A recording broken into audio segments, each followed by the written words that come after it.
இல்லடா டேய், மீன் குழம்பு நீதான் தினியா? எல்லாரும் சாமி கும்பிட்றப்ப வந்து இங்கே நின்ன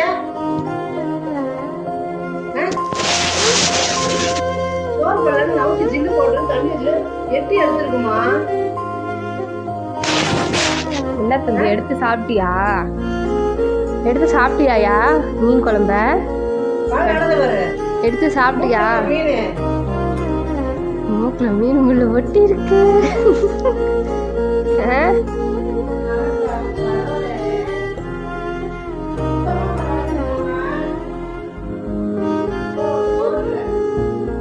ஏன் தம்பி சோறு போட்டு சாப்பிட்டுருக்கலாம்லடி?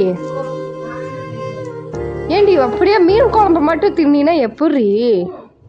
சோறு போட்டு தானேடி சாப்பிடணும். அவ்வளோ வெறி மாப்பிள்ளைக்கு மேலே இருந்தது எப்படி அடுத்த